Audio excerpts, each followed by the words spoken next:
Yo, esta sesión, que parece un poco específico porque hablo de amiloidosis cardíaca, que parece como una entidad como así como muy específica de los cardiólogos y demás, pero como sabéis, en los últimos años cada vez se están diagnosticando más casos, muchos pacientes añosos que se ven también en primaria y demás. Entonces, es una sesión que trata de ser muy práctica para que veamos dónde están estos pacientes y qué pistas nos pueden dar para intentar hacer el diagnóstico lo antes posible. Entonces, a ver si puedo, a ver si se... Vale, sí. Lo primero, empezar con que hasta hace poco, porque cada vez lo estamos consiguiendo reducir el tiempo que tardamos en diagnosticar a nuestros pacientes, pues el retraso diagnóstico medio de estos pacientes era de en torno a de 2 a 4 años. Aquí lo estáis viendo por países. En España, pues los estudios que hay, estos de antes de entre 2000 en 2010 y 2015, 2016, tardábamos casi 3 años en diagnosticar a estos pacientes. Esto es una enfermedad por depósito, que el amiloide puede alojarse a distintos niveles, pero sobre todo a nivel cardíaco. Y claro, el retraso diagnóstico pues, tiene un impacto en el pronóstico muy importante. Entonces, saber que hasta ahora estábamos, bueno, pues que lo podíamos hacer mejor, que estábamos tardando mucho en diagnosticar a estos pacientes, y os voy a intentar decir cómo podemos cada vez hacer el diagnóstico antes. La amiloidosis AL, que no hablaré tanto de ella, pero que también merece la pena mencionar, sabéis que es la que tiene un origen en una discrasia de células sanguíneas, pues que puede ser pues un mieloma, y es más grave, tiene un curso más agresivo, por lo que aquí incluso es más importante hacer el diagnóstico precoz. Esta diapositiva también hablamos del tiempo medio que tardamos en diagnosticar esta patología y como veis, en más de un 60% se tarda más de medio año. Entonces estos pacientes sí que se tratan al final con quimioterapia, es muy es un cáncer al fin y al cabo. Y cuanto antes lo diagnostiquemos, más beneficio va a tener el paciente. Entonces, esto es lo que estaba pasando. Veis que esto saca una publicación de 2015. Es lo que estaba pasando hasta 2015, pero como os intentaré ahora mostrar, las cosas están cambiando. Estamos intentando llegar al diagnóstico antes. Entonces, ¿dónde están estos pacientes? Bueno, pues aquí os enseño unos ecos que, bueno, pues aquí veis, esto es lo que llamamos un paraesternal eje largo, con la aurícula izquierda, el ventrículo izquierdo y la salida de la aorta aquí. Entonces, aquí veis ya que es corazones muy gruesos, corazones gordos, digamos. Y cuando vemos un corazón así, pues antes podíamos pensar, pues será cardiopatía hipertensiva, una miocardiopatía hipertrófica, pero hay otros datos de la eco y del electro que luego os mostraré que nos van un poco orientando a que esto puede ser una amiloidosis cardíaca. Entonces, esto es la imagen clásica y típica de una amiloidosis. Esto que veis aquí abajo, eh, que son unas aurículas gigantes, también es muy típico de la amiloidosis, porque es una enfermedad que tiene pues un patrón restrictivo que hace que se vayan dilatando mucho las aurículas. Y esto que veis aquí en la última imagen es lo que sería pues, un patrón, lo típico de un patrón restrictivo, con una onda A, la relación entre onda A y onda E y onda A de más de 2. Esto es como la imagen clásica que teníamos de la amiloidosis. Y este es el electro típico que considerábamos que era lo más característico en la amiloidosis, que son los bajos voltajes. Veis que aquí en 2, 3 AVF prácticamente no hay QRS, son voltajes muy bajos, y es un paciente que está en fibrilación auricular, que también es muy frecuente en esta enfermedad. Pero ¿qué ocurre? Como os voy a enseñar ahora, esto es como una idea que teníamos muy en la cabeza, lo de los bajos voltajes, y luego en la vida real, en el hospital, solo, bueno, en general, vosotros cuando los veis también en primaria, solo el 25% de los pacientes realmente tienen los bajos voltajes. Así que tampoco quedarnos solo con el tema del bajo voltaje. Luego iré yendo un poco prueba por prueba para ver en qué nos tenemos que ir fijando para diagnosticar a estos pacientes. Pero esto digamos que será el electro que pensábamos que era el típico de amiloidosis. Entonces, ¿cómo surge un poco? Nosotros estamos un poco viviendo una epidemia de diagnósticos de amiloidosis hereditaria. Pues un poco todo surge hace ya 8 años. Esto es un estudio que hicimos nosotros en el hospital, en Puerta Hierro, que era muy sencillo. Eran pacientes que ingresaban o en interna o en cardio con insuficiencia cardíaca con fracción de eyección preservada, con FOI en más del 50%, y que tuviesen un grosor septal de más de 12 milímetros. Fueron 164 pacientes y a todos esos pacientes, unos 44 que no quisieron participar, se les hizo una gammagrafía. Una gammagrafía cardíaca, que es una prueba muy específica y muy sensible para diagnosticar amiloidosis. Es la misma gammagrafía que se utiliza en reumatología o en oncología para ver metástasis óseas, por ejemplo, pero ya desde los años 80, 90 se ve que no se sabe muy bien por qué en los pacientes con amiloidosis, especialmente por transtiretina, capta la gammagrafía, tiene una captación muy importante en estos pacientes. Entonces, que puede que tenga que ver con el depósito de calcio asociado al amiloide, por eso tiene esa captación. Entonces, cuando se hizo en todos estos pacientes que ingresaban por insuficiencia cardíaca con FEBI preservada, un 13% de los pacientes acabaron teniendo una amiloidosis. O sea, si nos imaginamos la cantidad de pacientes con FOBI preservada que hay, que podéis ver en la consulta y demás, que un 13% de estos pueda ser amiloidosis, es que es una barbaridad, son muchos, muchos pacientes. Y esto luego hemos ido un poco más allá, hemos hecho otros trabajos en los que también hemos visto en las series de pacientes con amiloidosis que no todos tienen FEBI preservada, que hasta un 37% de los pacientes pueden tener también disfunción ventricular, o sea que es un espectro un poco más amplio de pacientes. Y luego, bueno, pues por eso para abrir un poco la mente y tener en cuenta que los podemos buscar también más allá de la FEBI preservada. También en pacientes que los veréis muchísimo, añosos con estenosis aórtica. Son dos entidades, la amiloidosis por transtiretina y la estenosis aórtica, muy asociadas a la edad y también conviven mucho. Entonces, se ha visto también en estudios que hasta un 16% de los pacientes con estenosis aórtica también tienen amiloidosis. Y esto es importante saberlo porque si luego decides ponerle una TAVI o demás, bueno, pues probablemente el paciente no vaya a tener la misma evolución si tiene de base otra enfermedad o no. Y si conoces que si tiene esa enfermedad de base, esa amiloidosis, pues vas a optimizar más el tratamiento y demás, como os contaré más adelante, entonces es importante saberlo. Sobre todo teniendo en cuenta que la forma de diagnosticarlos, en la gran mayoría de los casos, es muy sencilla. Es con esta prueba que os digo de la gammagrafía. Entonces, esto un poco como unas pinceladas generales de dónde pueden estar estos pacientes. Y hasta hace unos años, esto de la amiloidosis se considera una enfermedad muy, muy rara. Entonces, en general, para los cardiólogos y para los internistas y los médicos en general, no había mucho interés porque se consideraba que era un diagnóstico difícil. Hoy, a 2023, como mostraré ahora, tenemos múltiples técnicas diagnósticas para poderla diagnosticar. Hasta hace también unos años siempre era necesaria una biopsia para tenerlo que diagnosticar. Eso ya no es así, como os mostraré ahora, por lo que también ahora es más fácil poder llegar al diagnóstico. Se pensaba que era muy raro, como os he dicho, 13% de las FEBIs preservadas, o sea que no es tan rara. Y lo más importante, que tenemos ya tratamientos disponibles. También os hablaré un poco más adelante, pero tenemos ya desde junio comercializado por fin el Tafamidis, que es un estabilizador de la transtiretina, y ya se puede prescribir en la farmacia del hospital. Entonces, en estos pacientes que hacer un diagnóstico precoz y que se puedan beneficiar de un tratamiento específico para esta enfermedad, pues ya es un adelanto bastante importante. Entonces, os voy a hablar un poco de cómo diagnosticamos la amiloidosis cardíaca, desde lo más sencillo, que puede ser la historia que le hacemos a la consulta o los antecedentes personales, hasta lo más específico, que puede ser la histología. Entonces, tenemos, como os iré comentando, una serie de signos y síntomas, historia familiar característica, porque hay varios tipos de amiloidosis TTR, está la hereditaria y la asociada a la edad. Luego tenemos electrocaracterístico, que también os mostraré. También lo que tenemos que mirar en las analíticas de sangre y orina. Por supuesto, las pruebas de imagen, la eco, que es la más disponible, pero también la resonancia, la gammagrafía, el estudio genético y por fin la histología. Os iré diciendo un poco pinceladas de cada prueba de imagen, o sea, de cada prueba diagnóstica para enseñarnos un poco cómo vamos formando el diagnóstico de estos pacientes. Entonces, es que no me pasa esto bien. Y todo esto lo que vamos viendo en cada uno de estos ítems son como banderas rojas que llamamos red flags, que nos extienden un poco la bombilla de que el paciente puede tener una amiloidosis.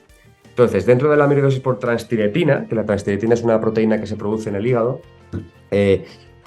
tenemos una forma hereditaria, que es una mutación que tenemos en el gen de la TTR, que se hereda de forma autosómica dominante, y esta forma no es solo cardíaca, esta sí que tiene una afectación neurológica, puede tener una polineuropatia. Son pacientes que, haciendo un poco la historia familiar, dicen, pues mi padre de muy joven tuvo que empezar a utilizar bastón o acabó en silla de ruedas y demás. Puede tener también una afectación ocular con los depósitos de amiloide ahí. Disautonomía muy característica de ortostatismo, dolores abdominales así inespecíficos y luego la miocardiopatía, que sobre todo vemos ese aumento de grosor ventricular y muchos trastornos de conducción. Pacientes que de repente necesitan un marcapasos, en el caso de la hereditaria, pacientes más jóvenes de lo habitual, que de repente dicen, ¿y este paciente tan joven por qué tiene un marcapasos? Pues si indagas un poco en la familia y también te cuenta que hay más casos de marcapasos o que hay casos de polineuropatía, puedes pensar de que puedes estar ante una amiloidosis.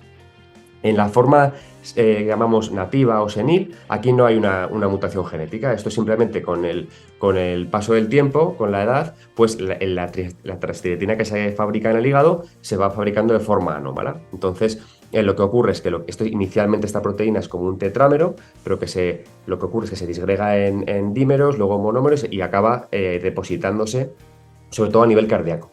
Pero también es muy típico que haga túnel del carpo. El túnel del carpo, sabéis que es súper frecuente, pero si un paciente que ya tiene otros signos, que tiene insuficiencia cardíaca, que tiene un electro característico y que encima te cuenta túnel del carpo y tal, pues ya puedes ir pensando que puede tener una amiloidosis cardíaca. La estenosis de canal lumbar también se asocia mucho. Y esto que pongo aquí de en medio de Popeye, esto es porque muchas veces estos pacientes mayores tienen por depósito de amiloide una ruptura traumática del bíceps. Entonces, cuando les pides que saquen como molla, pues es espectacular porque ves como que de repente les sale ahí la molla como si fuesen al gimnasio, pero simplemente que tienen una ruptura traumática del bíceps. Eso se llama signo de Popeye. Y luego también, pues la miocardiopatía, como ocurría en la hereditaria, pues corazones gruesos, trastornos de conducción, la estenosis aórtica asociada. Todo esto son datos que nos pueden hacer pensar en una amiloidosis. Y luego, os he dicho que está la forma de gente mayor, digamos, y la forma hereditaria. Bueno, pues incluso nosotros hemos estudiado en pacientes mayores de 70 años, que ya piensas que no va a ser la forma hereditaria, que hasta un 12% tienen una forma familiar. Entonces, porque a veces la insuficiencia cardíaca empieza tarde. Entonces, en estos pacientes, al final les hacemos estudio genético nosotros en la consulta a todos, porque hay una familia detrás que se puede beneficiar de un diagnóstico precoz y demás. Así que hasta un 12% de los que tienen más de 70 años también tienen, no es una forma senil, sino una forma hereditaria. Esto también nos resulta muy interesante de ver. Y sobre todo estas son las mutaciones que encontramos. ¿Qué ocurre con la amiloidosis AL? Sobre todo voy a hablar de la TTR, pero bueno, la L merece la pena comentarla porque es muy grave. Es una forma pues, más agresiva de la enfermedad que tiene su origen en una displasia de células sanguíneas, como puede ser un mieloma. Y en este caso, más que centrarse en el sistema nervioso o en el corazón, esto se puede acumular en amiloide por todos lados. Entonces los pacientes tienen macroglosia, que veis aquí, tienen esta púrpura alrededor periorbitaria y demás, y eso es muy característico. También tienen afectación renal, la afectación cardíaca igual que las otras formas, con hipertrofia, trastornos de conducción y demás. Y en este caso, bueno, pues hacer un diagnóstico también precoz es muy importante por el impacto pronóstico que puede tener. En cuanto al electro, os decía al principio que este era el electro típico, ¿no? Los bajos voltajes, la fibrilación auricular y demás.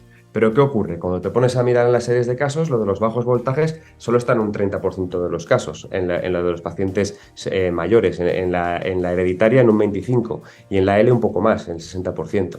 Lo que sí que es bastante frecuente, sobre todo en la forma nativa o wild type que llamamos, es la fibrilación auricular, que es en más de un 50% de los casos.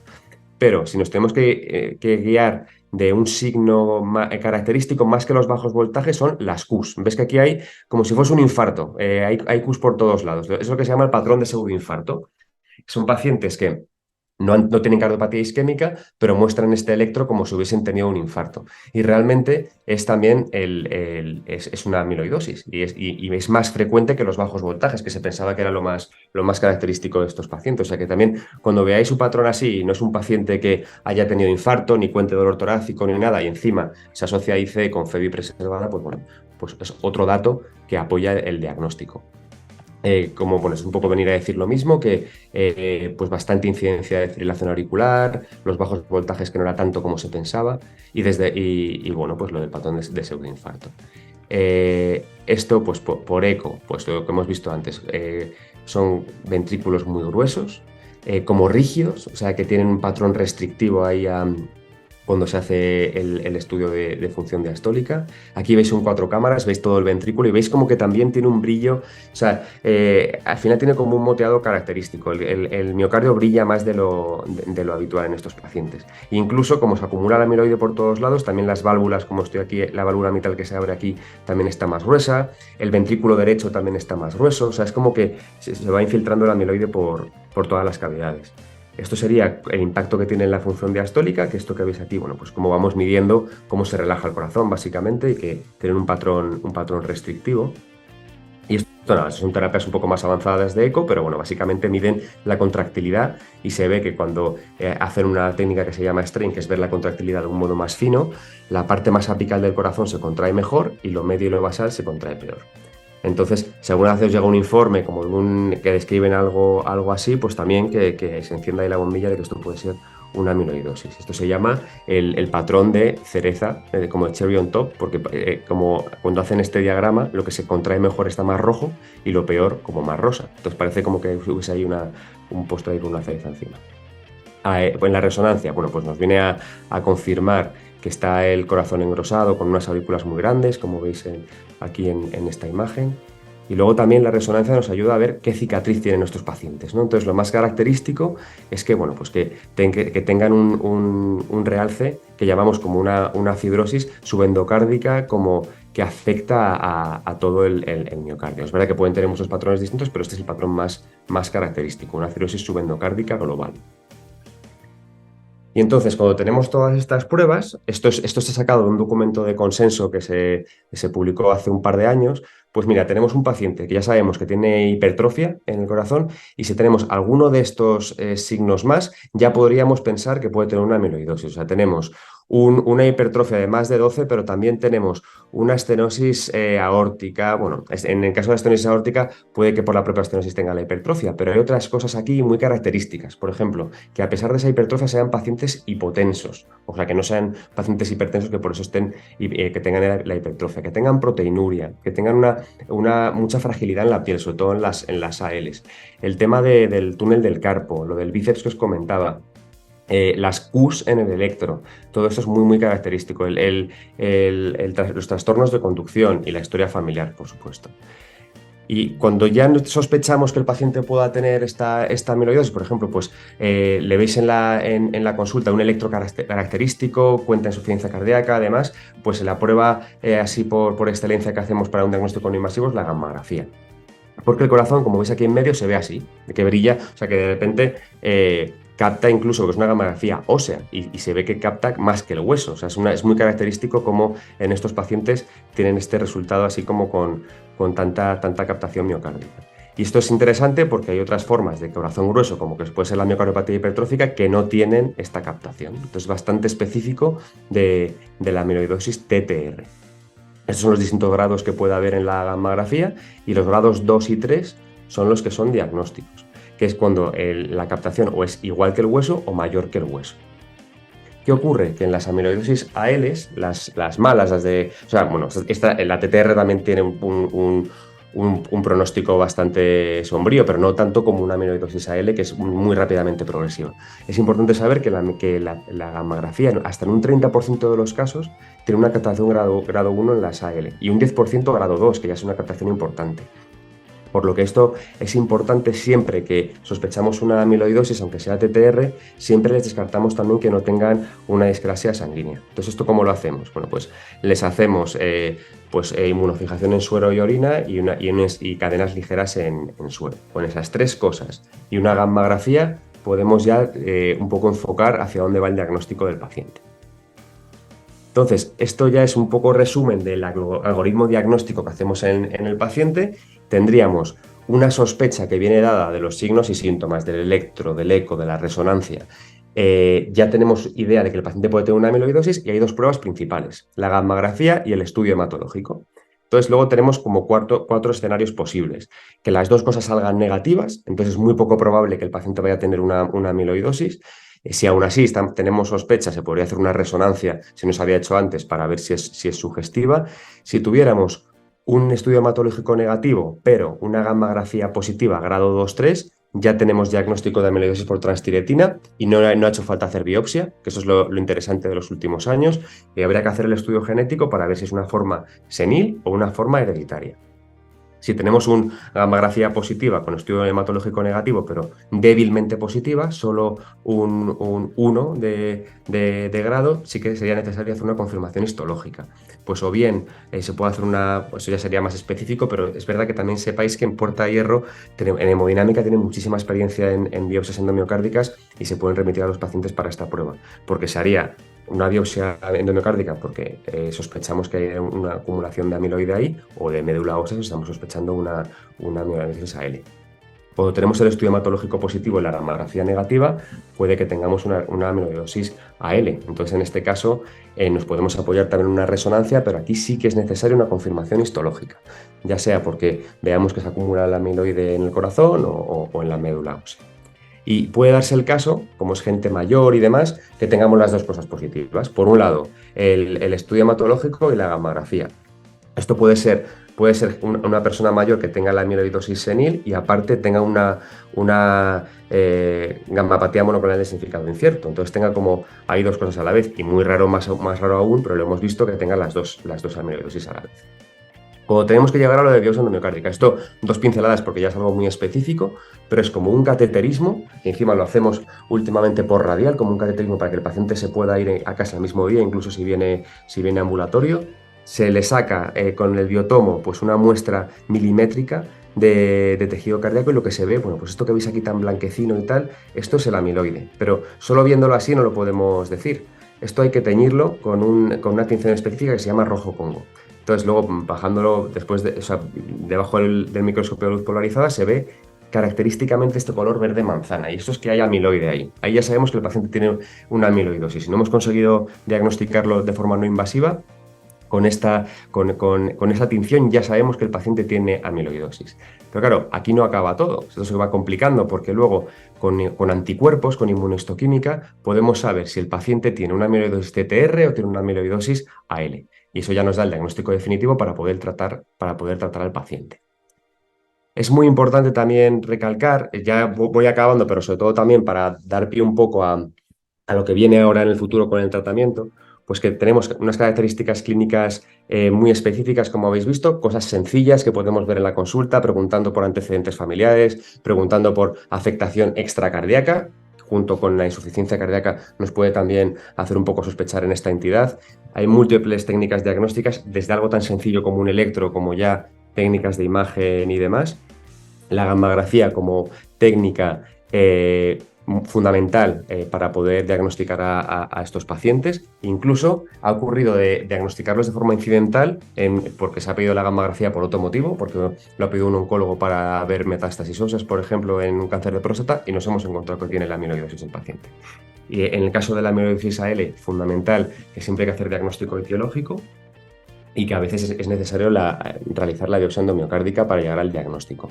¿Por qué es tan importante todo lo que voy comentando del diagnóstico precoz? Pues como os decía, ya tenemos disponible pues, un fármaco estabilizador del amiloide que no consigue quitar el amiloide del cuerpo de los pacientes, pero consigue que lo que se sigue fabricando no se deposite. Entonces, por eso es tan importante el diagnóstico precoz, porque el paciente que tiene ya mucho depósito de amiloide, con el tratamiento que tenemos disponible ya a día de hoy, no vamos a conseguirle mejorar tanto la historia natural de la enfermedad. Pero un paciente que está en un estadio precoz, el que se deje de acumular amiloide, pues obviamente le va a dar un mucho mejor pronóstico. Y nada, ya quería acabar. Muchas gracias por vuestra atención.